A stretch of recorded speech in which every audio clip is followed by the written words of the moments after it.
13th in the championship. The takeover happened as I said it would. People will be. Oh, when have we got Leeds?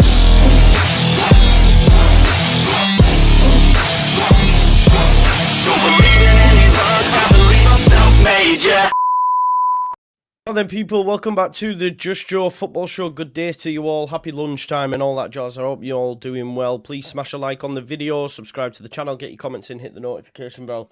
Make sure you check out Lockie Leeds as well. Content has been ramping up of late. Let me see if I've got enough characters left to actually put his... I think I might. Oh, he does. Lockie Leeds' channel is in the title to the video as well. Now, if you just give it a quick refresh, I would like you to go click it, subscribe, come back. Yeah. Lockie, how you doing, mate? Good weekend? Great weekend, mate. In the County Cup. So nice.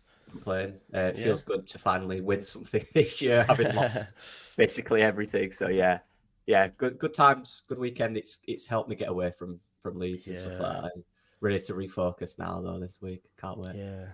I tell you what I did, mate. Sunday I went to the Quayside and they have like a market and that, and we went to an art gallery. Right, check me out, art galleries and that. Yeah. But before going in the before I went in the art gallery, I went in one of them caravans, Gypsy Rose Lee, and I had my palm read. Oh my god! Oh, bro, I can't lie to you. I've never done it before. I was nervous going into it. When I went in, and she said, "So, you got 3 kids." Yo, bro, how did you know this? She started reeling off all these stuff. I was like, wow, my mind was blown. I can't lie to you. I had this sick feeling after some of the stuff she said. It was bang on the money. So, yeah, that was a mad experience. I can't lie to you. My girlfriend does similar stuff to that. So. Yeah. It's a bit mad, and it's a little bit... it's a little bit scary, bro, in all honesty. When they hit the nail on the head, it was like... I've literally just walked in off the street. There was none of that like, so do you know where? She just went, lift out your hand and then went boom. She went bam, bam, bam. And she went, so you've got 3 kids. Yeah, okay. And then said some things about them that like I came out, my stomach was in knots. It took me a while. Yeah. Luke B says the palm reader's 100% a subscriber. I don't think she is. I imagine, yeah. Been following you for years, mate. Yeah, man, mad. Big up to Dave as well. I noticed in the chat, mate, you said you broke down, which I've never ever broke down yet. Touch wood, and that must be the most boring thing ever to break down in a motorway or something. And yeah. So I hope you're all right, mate. And we can go on, mate. Happened at college, one of our first games, middle at motorway. So our tutor had to run like 1.5 miles to the service station along the motorway to get some fuel. Unbelievable effort. Yeah, that was fun. At 16 years old, swearing at old people driving past. Don't do that. Mad stuff. Listen, folks, we're gonna get through quite a lot today. I want to talk about Sommerville being linked to Liverpool and how credible we think that is. I think the fact Romano says there's legs to it, and it makes sense in terms of a transfer for them. We've been linked to Nat Phillips. I didn't bother doing a video because I think it's wide of the mark, but we will discuss it. We're going to talk about Meslier, maybe the Pirro conundrum, and also just if Leeds can do the impossible. It feels like the impossible job right now, but mathematically it's not done. And even if Ipswich do win, it's still not done. Although in our minds we think it's done, it's still not done, and stranger things have happened. Let's not forget Huddersfield were the last team to promote us when they beat West Brom, and no one expected that day. Although they don't have no Emile Smith-Rowe type character at the football club at the minute, so I can't see it happening. But let's get stuck into the latest news first, Lockie. Sommerville. I did a video on it yesterday. Romano was speaking it. All Liverpool Twitter was awash with it. Seems like it's got legs. Seems like... do you think... First of all, actually, I was quite surprised at some of the comments on Instagram and in my YouTube comments saying they don't think he's good enough for that. I think he is, personally, mate. What are your thoughts? I think it's a tough one to say because we've not... Last time we saw him in the Premier League was kind of his first full season, wasn't it? Bit parts as well, wasn't it? Little bits here and there. But there were parts, and remember he did it against Liverpool where he was unplayable. For a 5 or 6 game period, I think he got 4 or 5 goals in that. Was probably our best player. But now I think this year in the Championship's probably helping game that consistency and that he hasn't had no injuries either. I was thinking about it. That's the thing as well. Yeah, that helps the consistency, not Yeah. having these little injuries. He's always fit. He's always ready. I think system helps massively in the Premier League. Yeah. I think that's a huge part of it. Arne Slot clearly liked him. I know there was talks about him Feyenoord when he was there, so Yeah. it makes sense to that. He clearly thinks there's a player in there that he can be this consistent Premier League player. And look, not going to say he's going to go in there and score 30 goals a season. No. Of course not. But I can see it, especially under Arne Slot. I can see him. Yeah. Very specific role, he'll like it. He'll have a lot of attacking freedom, so get a lot to make 100%. it, if you like, and improve. So, and they rotate so much up there, mate. When you've got the likes of Jota, exactly. Diaz, Nunes, and a lot of them are always injured as well, right? Let's be honest, that seems to be a problem with Liverpool. He will get game time. I think maybe those that think he might sit on the bench, but I think he can still be a good squad player at Liverpool. Yeah, you look at these players, loads of endless players that did well in the Championship that got a move to the Prem that did work, or even high level. Goalkeeper from last season is an example who's now scoring for absolute fun. Yeah. Championship can make players because it's so physically demanding that if you can kind of do it physically in the Championship, you can do it anywhere in the world. It's just about that consistency at the top level then. And Chris, at the end of the day, 1v1, I'd back him against any fullback. I genuinely would. Good. He's just quicker than them most of the time. Yeah. It'd be interesting to see. Look, honestly, if he gets that move, fair play to him. He's, I know it's tough for us to say that, but it is a massive step up playing the Champions League and under a new regime, a new era at Liverpool. So time will tell if he can do it, but I'm sure he can if he really puts his head down to it. Yeah. I agree, mate. I agree. One thing's for sure, if Leeds United don't get promoted, he will be the first out of the door. Tom Hoare says, what you reckon? According to reports, mate, it was 40 to 45. I almost feel that that's quite pricey, if I'm being honest, for a Championship player. But we do have to take into account that Leeds United knocked back bids of 20 million. That was when he was just a bit part player in the Premier League. He's now come to the Championship, has got 28 G&A, 19 goals, I think, up to this point. Player of the Year. What do you think we could squeeze 40 million out of Liverpool? Oh, is he 22? Still so young. Seems a lot of money though for a Championship player, but it is. How much did Teller go for to buy Leverkusen? That was about 30, wasn't it? I believe. He's had a better G&A season than him, I believe. Yeah, I definitely. I think that's true. Look, teams will pay what they need to get a player they want. If they really want Chris Sommerville, I'm sure they pay upwards of 35. Saying 23 million euros. Yeah, maybe 30, 35. It's a top player, and these teams have this money. If Arne Slot really wants him and he's the number one target, I'm convinced they'll pay whatever, realistically. They're not going to pay 6 million, but they'll pay 30 to 40 million, I'm sure. It's all about what you believe that player can bring, not how good he is now necessarily. If they have him for, 6-7 years and he's constantly getting 15, 20 G&A each in the Premier League, that's worth that money, yeah. We'll see. Like I said, we'll see what the 49ers are made of with these tough negotiations, because we've not had them at this level yet where we have to sell. We had the position in summer where we didn't have to. Now we might have to. Yeah, of course. We'll see how much they're willing to risk that kind of pushing teams. But it's a lot of money. Yeah. And listen, if you could get 40, 45, I'd be like, happy days, because if you think what we paid we bought for him 1.3 or something, 1.5, something like that. It's insane. 2 years ago as well, like 4 or 5 years ago. That's crazy. It's insane that what that does for an FFP perspective as well. Big up to Wilco's White, who's just become a YouTube member. Thank you very much for joining, Wilco's White. Don't forget as well, folks, 30k giveaway. It's a pin tweet. Win a Willie Nonto signed shirt. Next one, mate. Let's just quickly touch on Nat Phillips. This came out by Darren Whitcomb. I did have him on notifications, however, he seemed to get a bit wrong in the summer. So sort of like, do you think it seems way wide of the mark? I don't even think he's done that well at Cardiff, bro. And he got sent back from Celtic, I believe. He was there for a bit. Yeah. So this would be a backward step for me. If Rodon goes back to Spurs and then you then get Nat Phillips, it almost feels like a backward step to me, bro. Yeah, and it said even if we go up, that would make no sense. Yeah, we'd take him. Yeah, it's wild. Yeah. There's so many more options when you go respectful to Calvin Phillips to Phillips. There's so much more options. It just wouldn't make sense that that's a die on. Yeah, we're getting him if we go up on that. He almost made out like it was a done deal regardless, right? No, that was not true.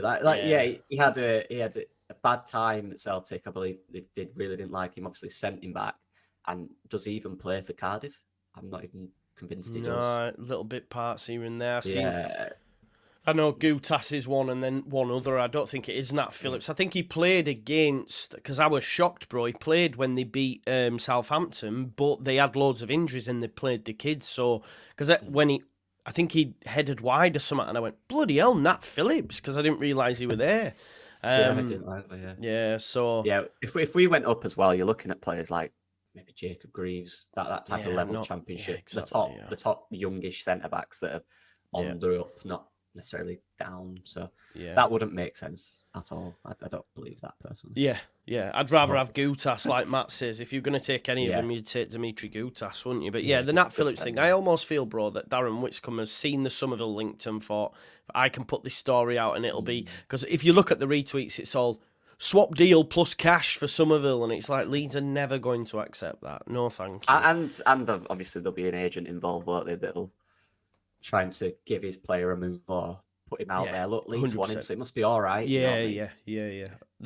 This is the thing already. I've noticed.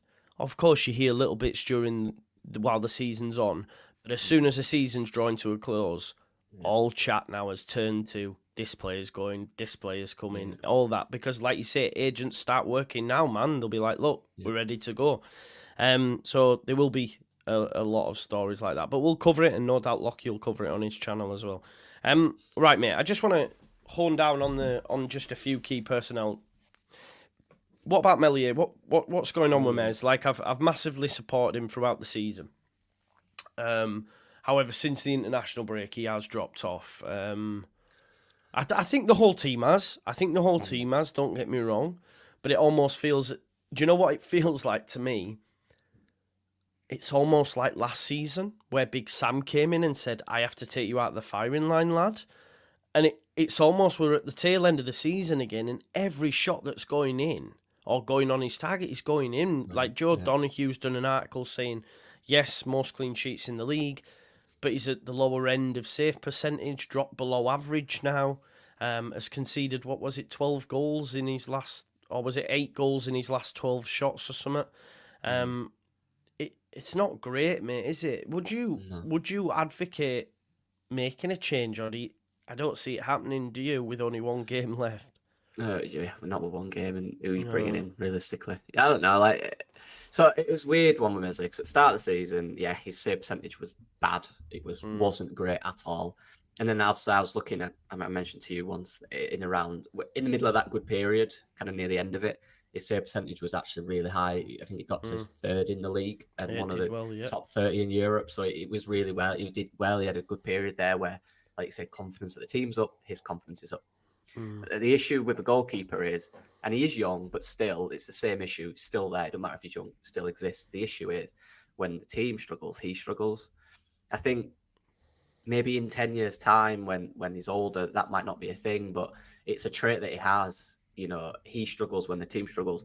But for the kind of goalkeepers, if you look at the goalkeepers at the top, when their team's struggling, they're the ones that are really keeping their team in games, and that's why they might get a point or a narrow win when they're not playing well. Yeah, we seem to be Meslier struggling when the team is, and that is an issue for him, and that is something that he has to find and sort out, because how long does that last? You know, we keep saying he's young, and he is, and you know, and he'll develop in his own time. But the issue for us is when we have these runs, we need our goalkeeper to be that shining light in them. And there were a period, don't get me wrong, like I remember the first year in the Premier League when even at times we got battered, and he was excellent.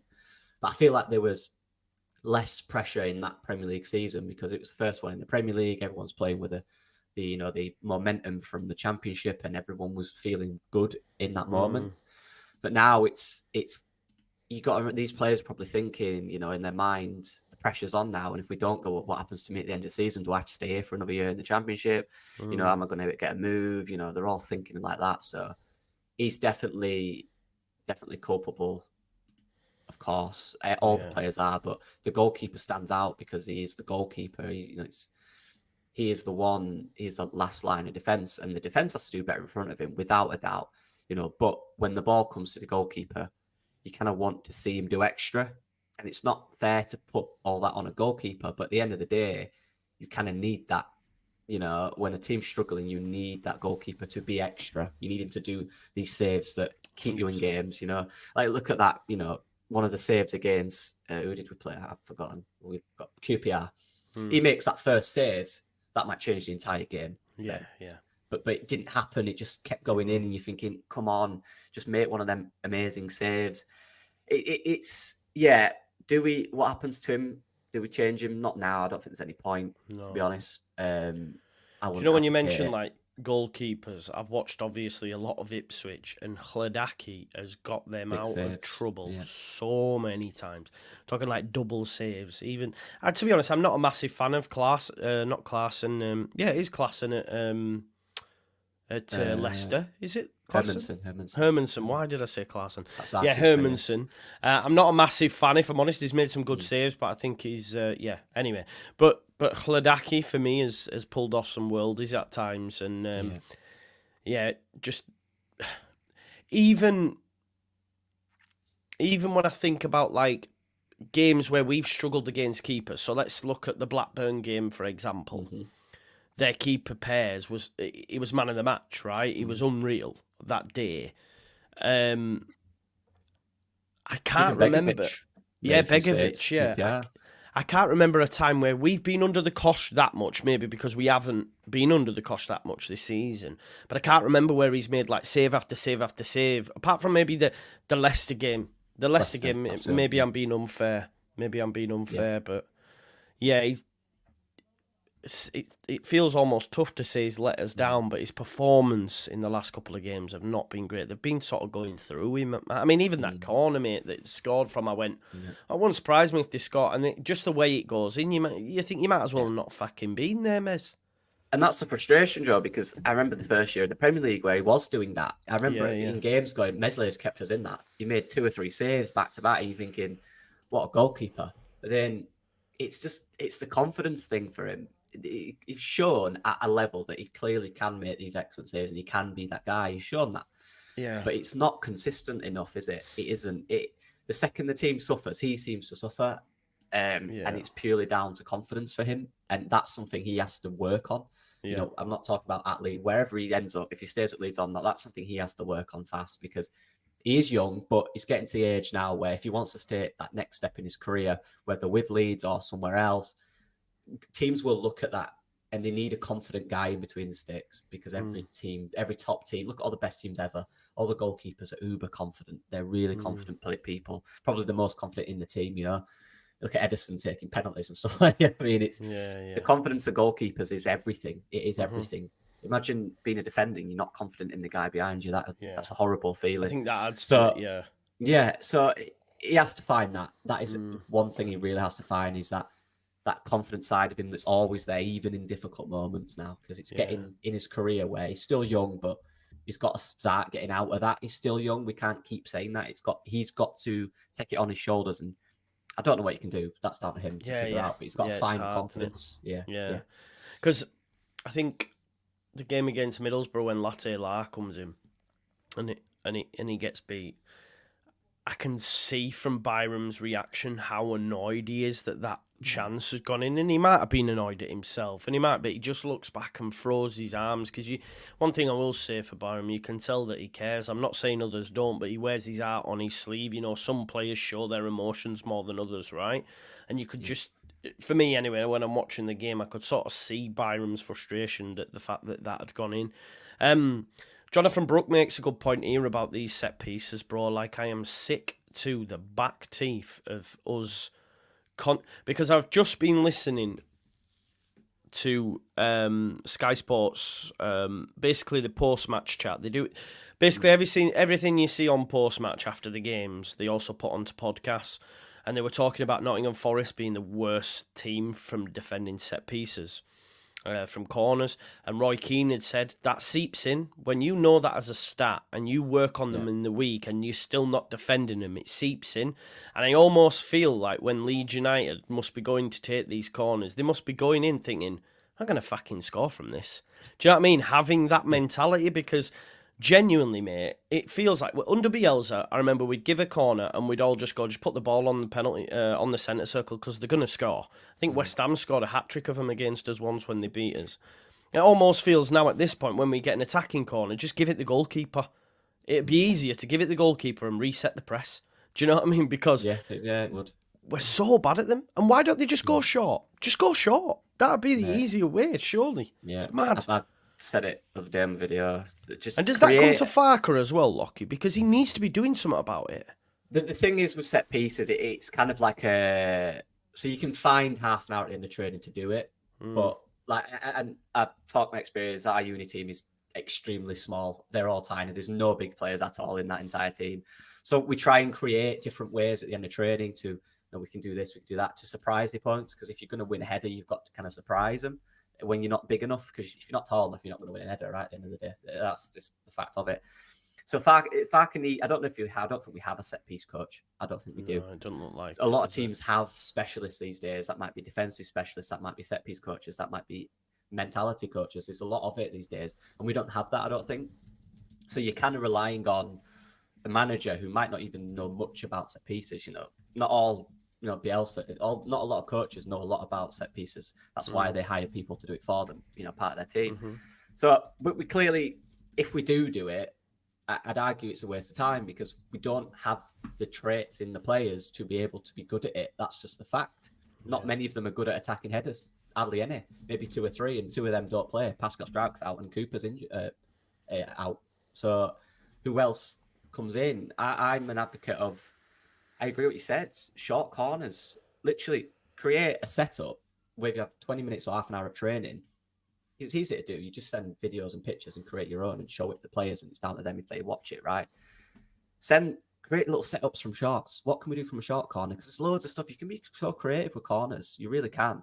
It's basically just pass it to the guy on and then you're back in play. Yeah. So how can you create an overload out wide to drive into the box? Then once you get into the box, then you can have a shot. It's just about getting into the box. So how do we do that? I'd argue create something from short. 2 or 3 different things we could do from short corners, because we simply don't have the trait of the players, for me. 100%. And this is... attacking.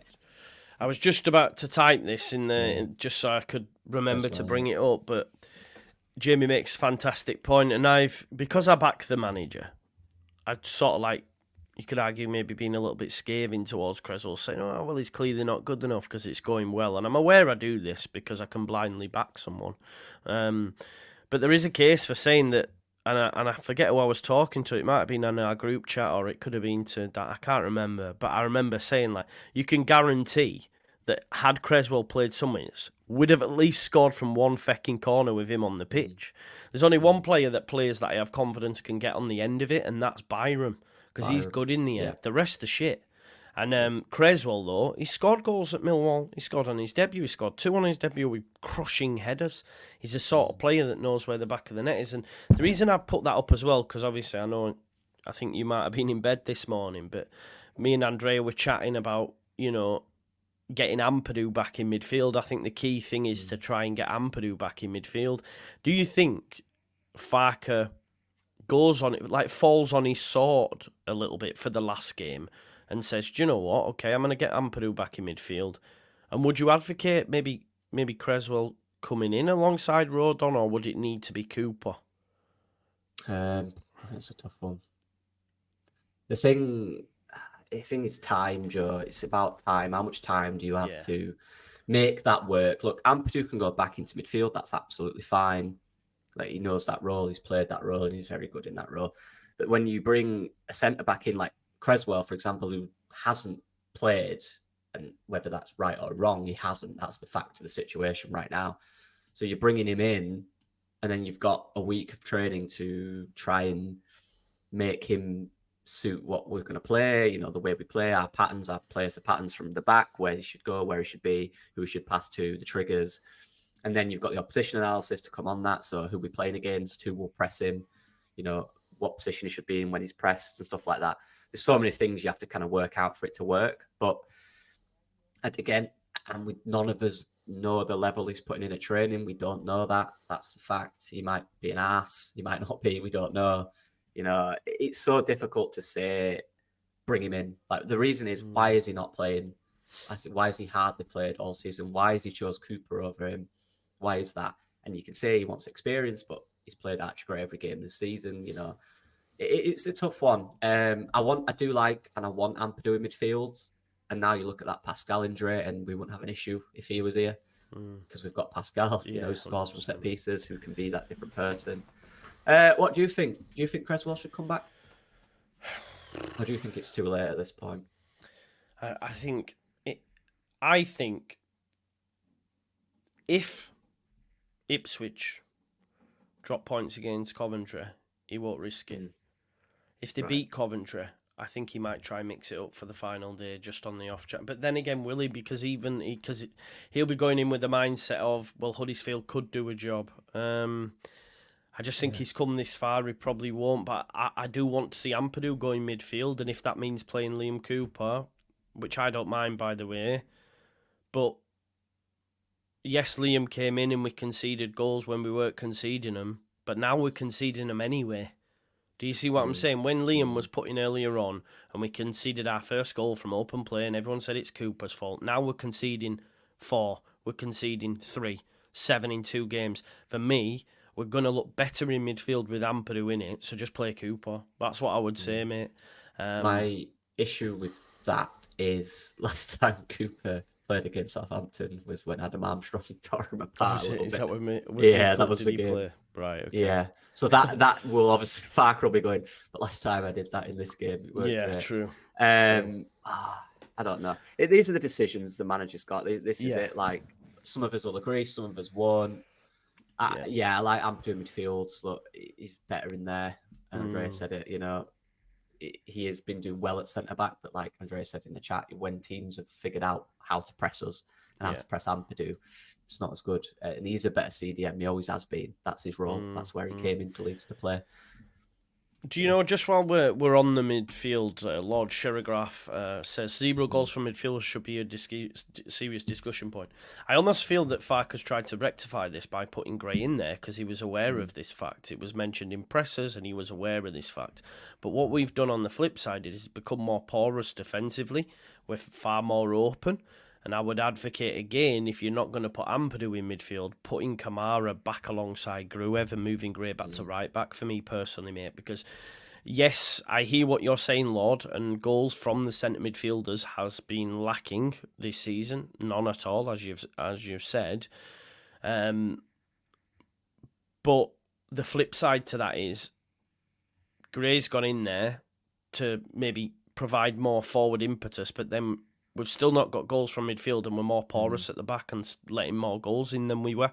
So I almost feel that you can't have...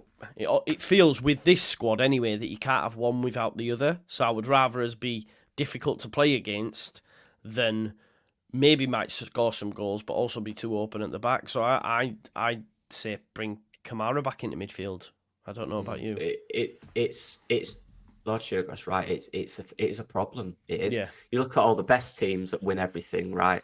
They'll have goals from everywhere. Everyone chips in, especially midfield. Again, look at the players, look at the teams around us and their midfield. NDD, for example, scoring goals from midfield. You know, it's a thing, and it makes you more predictable when you know the only people that are really going to score is the front four. There's no real threat that Archie Gray or Kamara or Grev are going to score. One, they don't shoot enough. And 2, when they get in positions to shoot, they're not going to do it. So teams know that, which is why it's easier to double up on Sommerville, because they know the goal threat isn't going to come centrally. And that makes it hard for Sommerville then, because every time he gets the ball, he's allowed 2 or 3 guys on him. So, yeah, it is a problem. It is a problem we've had. And we have a few of these because you look at Man City, the best example, they always are. Set pieces, they're always at the top, or in and around the top 5 for goals scored and goals conceded against. You know, they don't concede set pieces and they score a lot. Every team, the best teams in the world, do that. Look at goals from outside the box. You know, they've got players that can do that. Rodri, for example, De Bruyne. And you could do that in the Championship as well. Look at how many goals have Ipswich scored from outside the box. Look, the other day, Hutchinson got 2. Unbelievable strikes. We don't have that, really. No, we don't, no. We have Sommerville who can do that, of course, and he has done it a lot, so fair play to him. But Nanto's maybe got 1 or 2. We don't have that threat from central areas that's going to shoot, and that makes us more predictable to set up against, because you know who you have to worry about when you're attacking. It's Sommerville and Nanto, because they're the ones that shoot. So it does make you predictable, and it does cause problems. And Midfield's all about balance, Joe. It's all about balance. You need balance. That is key. Yeah. You know, I find it funny, you know, we see these predicted England lineups, and there's just 9 attackers, and it's like, Yeah. that looks great on paper, but you'd get absolutely battered on the counter. You'd get destroyed, you know, when you're playing no CDM or anything, just 8-10s. So you have to find a balance. And look, I come back to recruitment, you know, in January, bringing a player in who can take a shot. A simple thing like that. Someone centrally that is a threat to take a shot, because then teams can't double up out wide because he's a threat to shoot. You know, I spoke about Pritchard before. He's a player I'd have took. Very cheap, experienced, tidy player, threat in the central areas in terms of shooting. So just stuff like that. You know, we went for Amiri, stuff like that. Failed there. Who was the backup? We didn't really have one. There's clearly that progressive 8 that we were looking at. Yeah. And we didn't seem to get. Kamara isn't that. He's decent in high areas. He can keep the ball, but he's not going to drive with the ball. He's not going to shoot centrally. You know, he's not that type of player. But you said bring him in. Yeah, I personally would. I'd bring Ampadu. Problem is centre back, of course. But it's ideal midfield for me now. Given the performance of Gruev, I was really not impressed with his performance. I thought it was very poor. I really do. Which is lower than his standards that he set. Let me just clarify. He set the standard. And it was way below it. It was way below it. I want the Ampadu and Kamara midfield. I think it brings more balance personally. Yeah. Yeah. So I'd go with that. The problem is centre back though, isn't it? Do you bring Creswell? So you would put Ampadu, Kamara in there, and then bring in Liam Cooper at left centre back, I assume. That's it. I wouldn't, just because that Southampton game in Adam Armstrong versus Cooper gave me nightmares last time. And I feel like it would be the same. If it's a different type of striker, you know, a big brute, I'd suggest that'd be fine for a one-off game. Bring the balance back in midfield. Hopefully you get the best version of Kamara. Look, Kamara's playing a European final, right? Yeah, he gets pressure. He's been there. He knows pressure. But the issue is we're short. That stroke injury killed us in that sense. We don't have depth quality there at all. At the end of the day, Joe, we can change it around, but the players have to step up. Yes, they do. Whoever plays there has to be better. That's the fundamentals of it. Yeah. No, I agree. I agree. Sorry, I didn't really answer that. No, it's great. No, it's good discussion. Know. Exactly. If we did, right, we'd fix it. But Vic makes a good point. Yeah, we haven't got goals from midfield, but we have ultimately scored a hell of a lot of goals. So it's not that's not so much a problem. And you're right, Vic. You know, over the course of the season, we've been right. I guess right now it's like, how do we fix it? Because it needs fixing. But let's just swing on to this week, mate. As Divano Jerv says, he's got Fox, cheers, tractor, cheers, mate. Basically alluding to the fact that he believes that Leicester and Ipswich will go up. Well, we know 100% Leicester will go up. They can clinch the title tonight with a win against Preston. They get 3 points. No one can catch them for the title with a game to spare. Do you think Leicester will get their 3 points tonight? I think they will, away from home. Preston are not great. Yeah. The only way I see them not is maybe getting a point because they've been on the piss. You know what I mean? That's the only way I can see it. But that Leeds Bielsa team with our best performance was against Derby. Yes, we were unbelievable, weren't we? That would Bielsa ball in full flow. That were unbelievable. Yeah. That's good. There's no pressure on them now, mate. They're going to play freedom. They're going to love it. Yeah, I think it could be a big win for them personally. Unless they are just still drunk. Yeah, but fair play to them. They've won the league. Yeah, 100%. No, nothing on me. But the big one for us, obviously, is Ipswich. Jeremy says Cov will beat Ipswich, so we have to do our part against Southampton, and we're second, even if Ipswich win the last game. Good vibes. That's the thing. Whatever happens, right? Even if Ipswich win, it's still going to the last day now. Now, I think we can all look. Stranger things have happened, and they could lose to Huddersfield, but I think we can all think they won't. Like, Huddersfield are down without a massive goal swing. The players, it's not a great camp. Having spoke to Cossie on a weekly basis, things are not good at Huddersfield behind the scenes with the players, the fans, everything. So they're not going to do us anything. So we need really Coventry to pick up 3 points. Now, I actually messaged a few Coventry fans to find out, what their situation was. Sky Blue Hub said to me, it'll be a big ask, but we showed some fight and spirit versus Blackburn. With our attacking options, we can score goals. It's a case of how much gas the squad has in the tank. We'll probably have a bench full of kids as we name 2 goalkeepers on the bench on Saturday against Blackburn. So they've got a few injury issues themselves. They do have Hadji Wright, Ellis Sims, Callum O'Hare, Sheaf. They do have some good players, mate. I think Sakamoto's out, though, which will be a big loss for them. Yeah, he did say to me, this is it, honestly, because I asked him, and he also said, we'll be missing 5 first-teamers at least in Torp, Sheaf, he's actually out, Kitchen, Binks, and Sakamoto. Yeah, so it almost feels that the FA Cup's derailed them, hasn't it, really, because all that excitement, the way they got beat, the VAR, all that sort of stuff, losing on penalties, it's hard for them to get themselves back up for it. Yeah. Do you think they can do us anything? I think it's more of a case of Ipswich playing the occasion more so than just treating it as a normal game is the only way we can sort of... Because if they just play it as a normal game with all Coventry's issues, I think Ipswich win.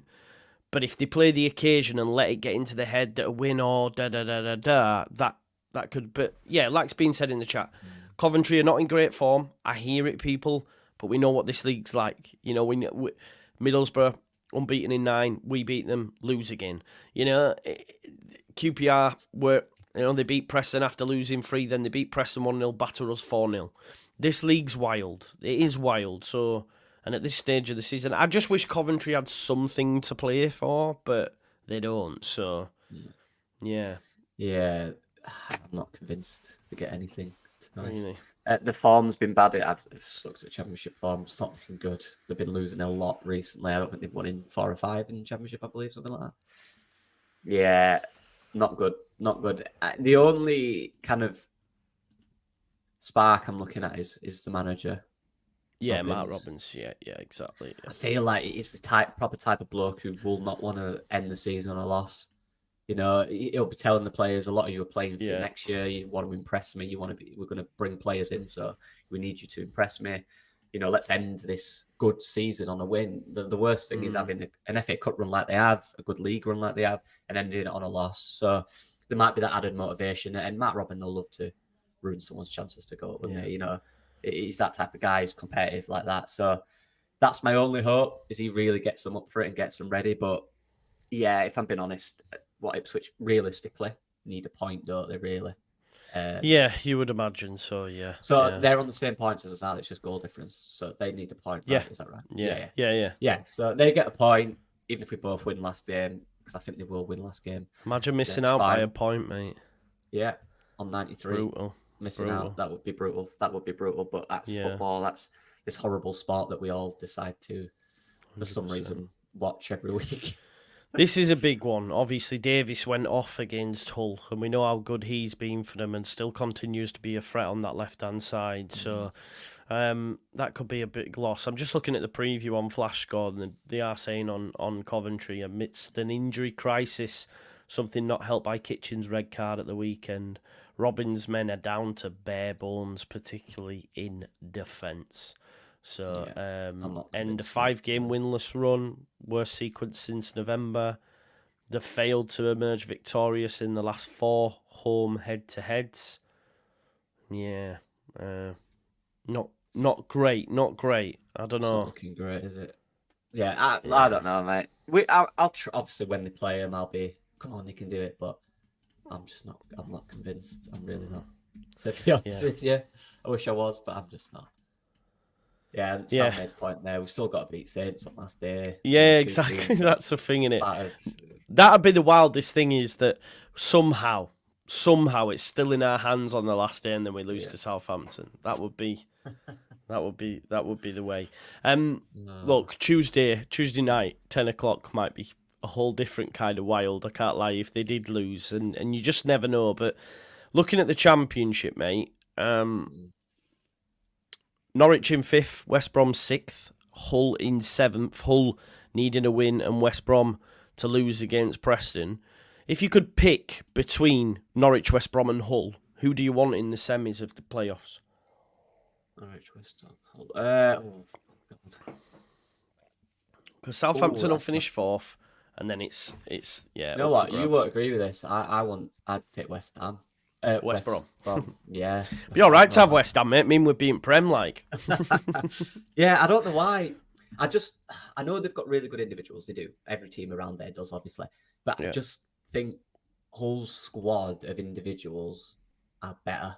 And I think in playoffs, a lot of it is down to that individual goal or that individual quality in little moments. And I know West Brom, they have some top players, let's be honest. Oh, of course they do. But even Norwich, they have some Sargent scored a lot of goals. Borges Signs is that guy who can literally just cut in and hit one from 30 yards into the top corner.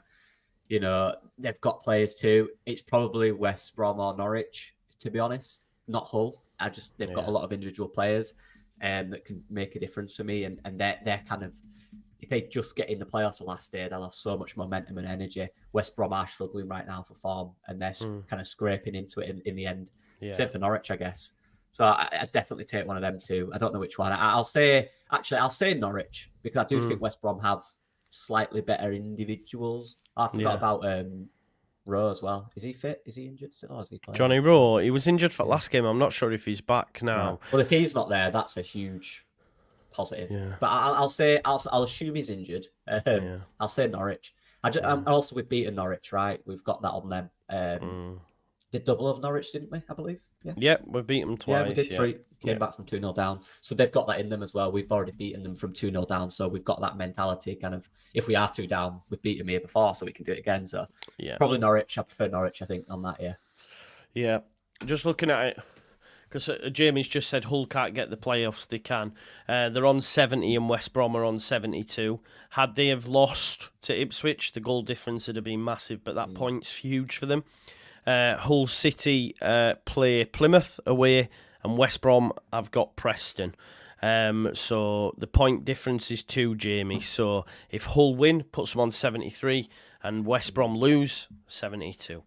West Brom need at least a point, but like I say, they've got to go away to Preston, so Hull still in with a shout. Andrea's just joined us. He's just finished his lunch. Let's see what the big man is saying. Hi, mate. Hi, mate. First thing, I apologize for the color of the sweatshirt. Absolutely sorry. I know it's not the color we like, but don't worry about it. It's cool, lads. I was showing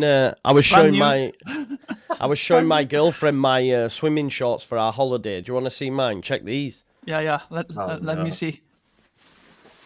In our times, it's what we cherish of. No way, mate. What are those?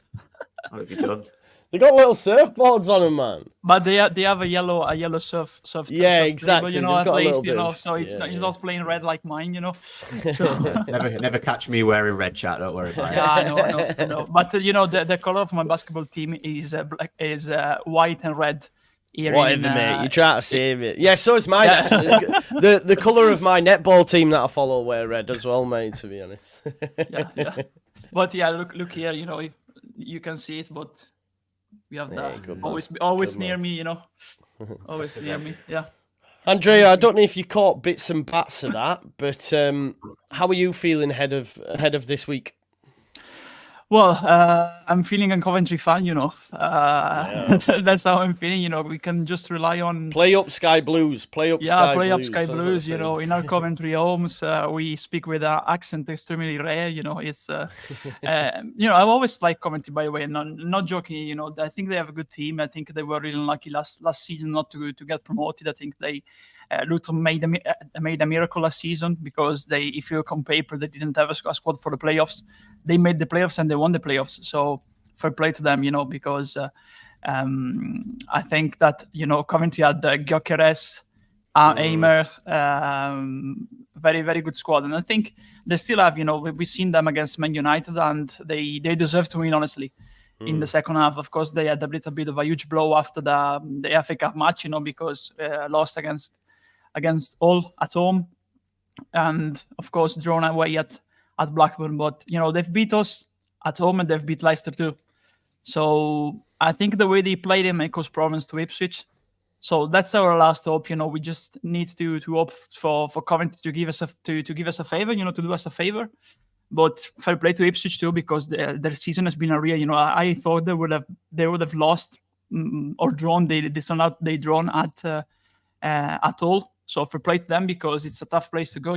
Al City are a good team, and if we make the playoffs, I really hope we don't meet them, because I think we, against them in Norwich and West Brom, I think we match. It's really open, honestly, the way we're playing right now and the way we are. Not much physicality in our team. So yeah, going into this team, I just hope Coventry beat Ipswich like everyone, and hopefully Falk makes a different starting 11 for Southampton. One way or the other, no. Even if Coventry beat Ipswich, or Ipswich beat Coventry, or it's a draw, I hope that for the Southampton game make some changes, because for me it feels like that certain players are playing week in and week out badly, and they still keep their place in the squad. So you need to give other players a chance. Some players were overlooked during the season. I agree totally with what Evie said the other night. Certain players, were not given a chance throughout the season. And honestly, we need to, if certain players are not performing, we need to give a chance and see how other players may perform in the place. That's what happened with Nyonto when he came back. He did well after James was doing well. Gruyev, he had a good spell, but before that we barely saw him, play, because we know that Falk rarely changes starting 11, and when he does, it's because of an injury or a suspension. We talk extensively about that in autumn, in early autumn, and I just hope now that he sees that certain players are not performing, and he needs to start changing something, even if the last game of the season, Yeah. So come on. Oh, go on, Lockie. I was going to say what you were going to say. I was going to say, so we were just discussing do we bring Ampadu in midfield, and if so, do you put Cooper or Creswell at centre back? Would you advocate that? Sorry, Joe, I'm taking out your show, mate. No, do it. No. I advocate that totally. I think we were talking about it, when I was at work this morning, when on WhatsApp, in the Leeds word order, about the fact that I think that Ampadu is the only one right now that can progress with the ball, that can match the physicality of the opponents, because we've seen at QPR, Gruyev and Gray, or even Kamara, they don't have the intensity that Ampadu gives us in midfield. We looked a better team, with him in midfield. I know that he has played well at centre back alongside Rodon, but if you look at the pattern of all those games, the other teams gave us the possession. They were not pressing high, the majority of them, of course. And you remember that I said in Italy, Ampadu, when he plays at the centre back position, he struggled a lot, because he went up against physical players, physical strikers, and team pressing high, and we've seen that, now Rodon and Ampadu are struggling when teams are pressing aside, because they don't have the freedom to progress with the ball, to carry the ball and pass the ball vertically or horizontally, to the wingers that they used to, because now teams are pressing aside, they are crowding the middle. When the ball gets to Byram, when the ball gets to Firpo, they double team. Now they have the how you say, the carbon print, of how we play.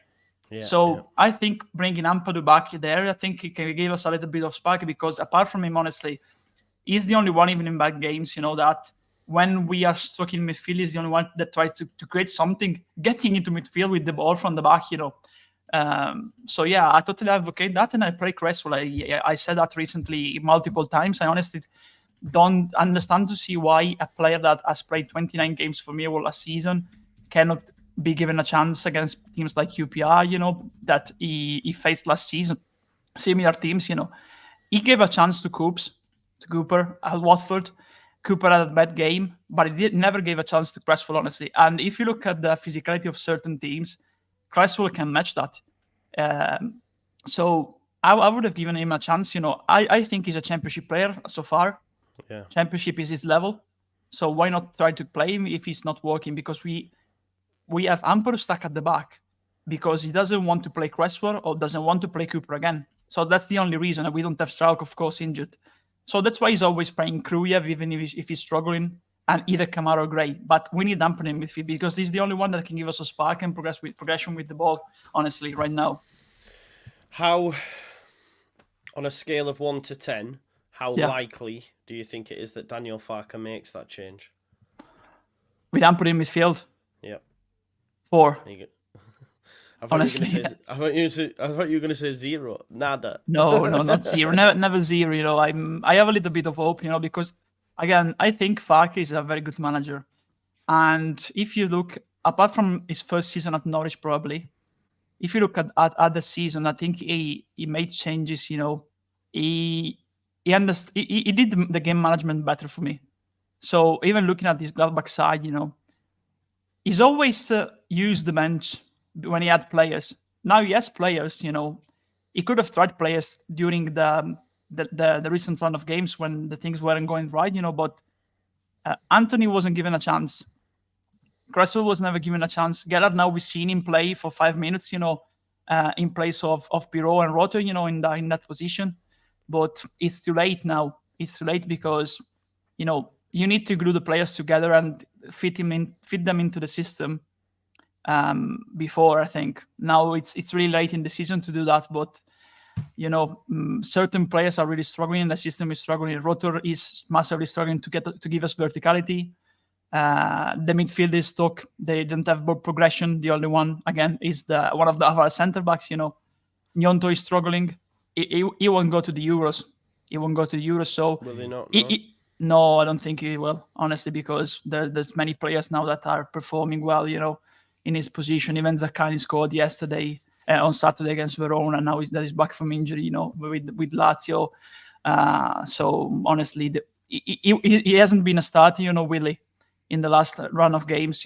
Now he's going back, but he's been in and out of the team. Not a guaranteed starter. So if you look at that from an Italian perspective, from an Italy perspective, will I call up for the Euros a player that has not been a guaranteed starter for a championship side, because the championship is a great league. I follow the championship, but Italians don't, the majority of them. So they seem like he's playing for example, Como or Venezia in Serie B in the Italian second tier. So for them, that would be a huge uproar, and I think the other players will be called up. But the real reason behind this one is he will have also an extra motivation, try to get into the Italian squad. But what is that? We have not seen that in the last couple of games. Of course, he had some problems after the international break, but honestly, when we have asked from players to be leaders and step up, I've seen too many players recently focusing on dribble, on a one-on-one situation instead of passing the ball like they used to. When we passed the ball and played together, we were the best team in the league in terms of ball progression and all of that, but not anymore, honestly, because we have changed so much after the international break, mate. It's mental. Changed so much. The one moment that typifies that for me, what you've just explained, was when Nonto had it out on the right and we had men over, and he comes inside and he keeps coming inside, and there was Pirot there and there was Rutter there, and he just continued and was looking for his best mate, Sommerville, and he went to pass him the ball and the defender just stepped out and took it because the pass was shit. But he could have moved it on so much more, and it almost, like you've mentioned there, it's almost like we've all of a sudden not a unit anymore. That's what it feels like. It feels like we're not a unit. And if that's down to certain groups within the squad and some not happy even with team selection, Joseph will have friends in the squad. They're probably scratching their heads. Why is Matteo not getting any minutes? Why is he not getting a run in the side? We've seen Pirot and Sommerville have that little fraction over the penalty. We know how close. And listen, I don't know anything. I'm just saying you can sort of see. I don't know. We're just looking for answers, aren't we? Because, like you say, since the international break, I think we've got, is it like 8 points from a possible 21 or something? Which is insane when you consider that we're still second. Had we have picked up points against Sunderland, against Blackburn, we'd be near top of the league. We're not the only team that's done this, but what I'm saying is to only get 8 from like 21 blows my mind when you actually strip it back. It's mental. It's mental. Yeah, absolutely. Yeah, I was gonna just on that. So I think it's all about trust. And I'll ask you, Andre, like why do you think Farke doesn't use the subs like he did at previous clubs? Do you think that's down to their performance, trust, really watching them and just not quite believing that they can make the impact? What do you think that's down to? Because it is interesting, isn't it? Like he did, look at Norwich and even Borussia Mönchengladbach.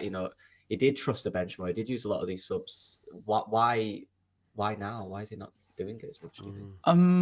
Honestly, the main reason for me, in my view, is that he struggled to see them into the system, because I think there's players that can play in other positions too, and the thing is, I think Matteo can play also behind the striker, but we've seen Pirlo play there, and when he subbed off Byram the other night, he switched Gray from the centre mid position to the right back position, and in order not to bring in Kamara, or not even play, try to adapt a player to try to play, for example, Matteo with two strikers, in that position, because it was like we had Pirlo, we had Joseph, we had Rotter on the pitch, but Pirlo moved to the centre mid position. So even a striker not fitting the system clearly is using midfield ahead of Kamara now. Or, even played behind the striker, when we've seen already in the season that he doesn't fit this role, in this system. He cannot be the 10. He can be the 10 only when we have 10, 15 minutes left and the game is flowing in a different way, because, that spaces get wider, the two teams stretch more, so there's more space and gap to create and to play behind the two lines, the spaces. So I really struggle to understand why he hasn't played Joseph there, because I think he can play there, or even try to play Sommerville and move Gnonto to the left. In certain occasions, when Jorginho was not properly fit, because again, I like Jorginho, but he is new to this role. It's the first time he plays behind the striker. He's always played on the wing or as a second striker, but in a different way, not like a 10 moving back, trying to cover in the ball. Now he really struggles to get back, to hold the ball and sprint behind, turn around and sprint into spaces. That's another thing, But why have we never tried, to play Samuel in the middle, Gnonto on the left, and James on the right? That's another thing that really surprises me. So honestly, I think it's down also lucky to answer your question in the end. It's down to the system. I think he thinks right now that he has an established core of players, and it takes time for him, for me, for what we've seen in the past, to get another player to understand what he wants from a specific position. Because with Fake now, he's not the player and the characteristics, the skills of the player adapting, the team adapting to the skills of the player. See, the player adapting to the way he needs to play the role. The left winger needs to do a specific task, regardless if the left winger is Sommerville or Gnonto. The number 10 needs to do a certain type of role, regardless of if he's a Rotter of Pirlo. It's that I think he struggled to see them now adapting to what is asked for them into the system. So that's the main reason for me. I was looking on the other side because I have the cat on the table and he's going for the glasses. So I may have to jump at one point to take them. Yeah, I agree, mate. I was just quick to say, Joe. From my experience of working with players, a lot of it simply comes down to this: managers, what they believe in, they've believed in for 10, 15, 20 years, and they've worked on it every single day to get the style they want. Footballers haven't. Daniel Farke's a new manager, so they've only known about his system, the way he plays, for a few months, and managers know it more than the players. So it's almost like, simple thing is, the manager has higher expectations of what the players should be doing. So to get a player to really trust in what he believed in, he has to see it every single day at training. He has to really believe in the player in order to play him, because players are not managers. They're players, right? They are, and most of them won't be managers. So they don't think the way a manager thinks. They think the way a player. 1v1, I want to take him on. When the manager say no, like Pep Guardiola says, stop, don't do that. The option, we switch it, we go around the other side. There's an overload. But the player don't think like that, especially when they're young as well, right? Because they're still raw. They just want to run at players and take them on. And you can see that. And that's where experience is key in all of this, because experienced players know the game more because they understand the game more. They played the game, they understand it, right? And those are the ones that become good managers. A lot of players are just players, and they don't quite understand what the manager asks. And this is, look, I've 3 years at uni and had the same squad for most of it. And even after 3 years, a lot of the players still don't, I don't get it. What we're doing, we do it every day at training. Come on. because they're not thinking like a manager. And the way a manager's brain works is they think everyone thinks like them, but they don't. That's the fact of it, right? And that's where you need staff around you to help the players understand. I hope that makes sense. So that's what you see at times where these players don't do what is required in their role because they probably don't understand it to the extent the manager wants them to. And that's the thing in every team. That's, every day you have to deal with that. And you have to constantly explain to players what you're doing wrong. And you look at managers on the side, they're always screaming at players because they're doing something wrong. Because managers expect players to think like them, but they just won't because they're football players, they're not managers. I hope that makes some kind of sense.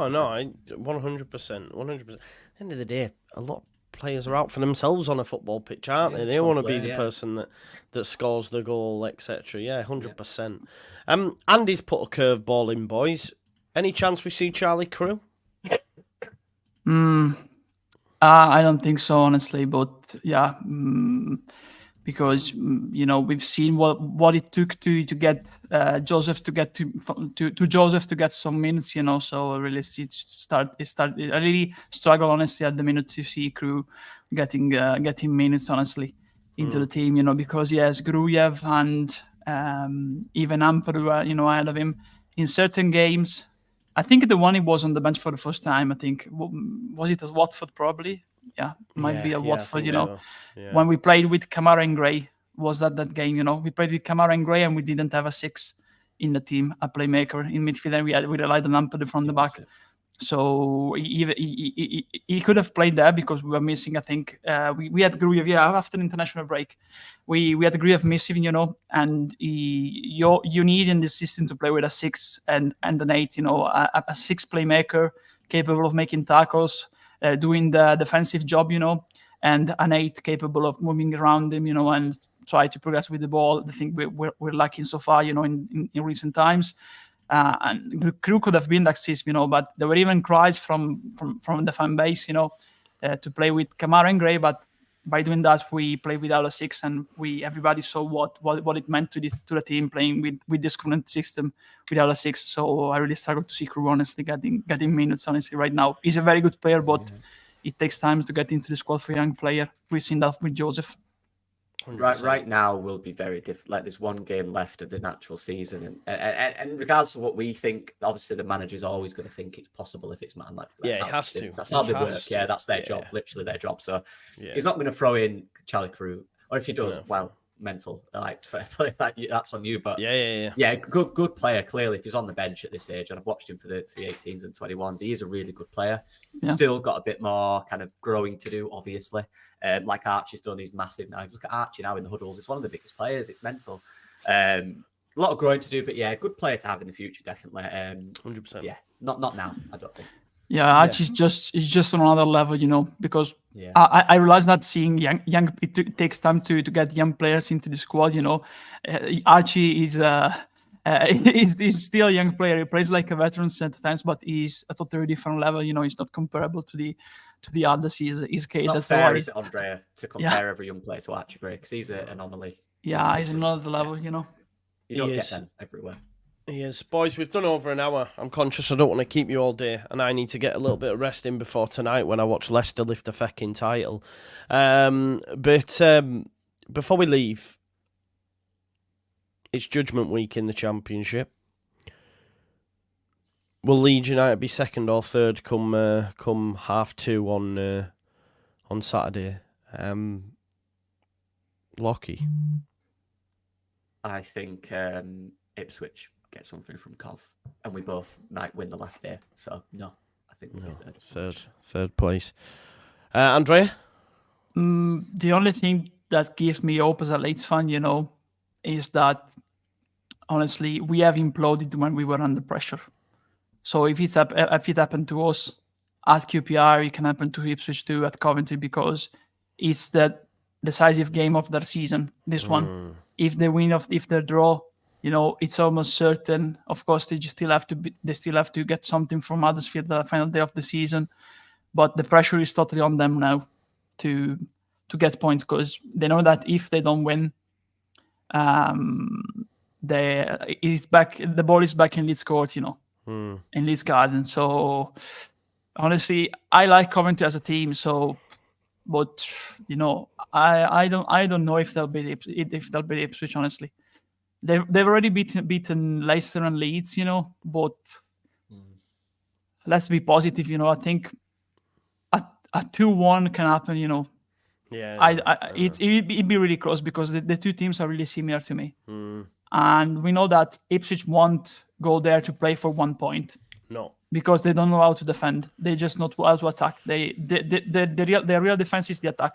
They have a pretty good defense. You don't look at the names. They have pretty good defenders. Wolf and those players. But they're not top stars. They just fit the system.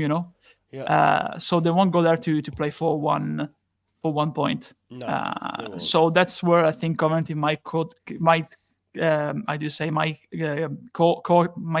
them out, in terms of exploiting from spaces in the middle, because we've seen us against them. I think Coventry, we've seen that against Man United. Of course, it was a special game, semi-final of the FA Cup. But look how Coventry exploited the spaces in the middle pretty well against Man United with Thorpe doing very well in the middle. Also Sheaf, doing well. If they're able to switch sides and play and get verticality in the middle, I think it's very open and they may get the 3 points. So I want to be the positive guy. So let's say Coventry beat Ipswich 2-1 and it's back in our court. I think I really hope to get a sense of pride and a reaction at the weekend. So if we beat Saints, I think we finish second, but it's just the positive me talking. Probably Ipswich will have mentality now because they've already been in this situation last season to get to the Championship. Yeah. And another difference, is that they have Hurst, Moore, Halamadi, three number 9s. We just have Bamford and a very young Joseph. We don't have another one. It's quite telling that Hurst scored. Scored the other day. Then he comes off and on comes Kiefer Moore. You know what I mean? And it's like options, isn't it?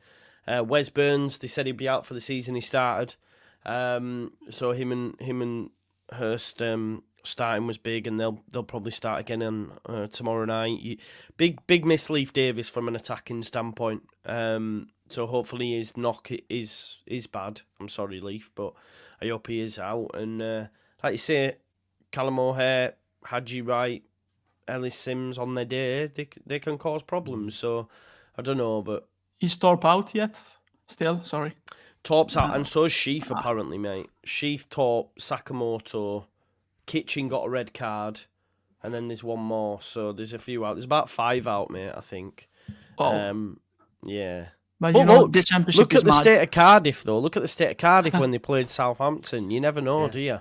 Yeah, the Championship is mad. I think there's still a place for a surprise in the Championship, even if it's tomorrow or Saturday the weekend. I think it was Friday night, wasn't it? Mate, Friday night, being honest.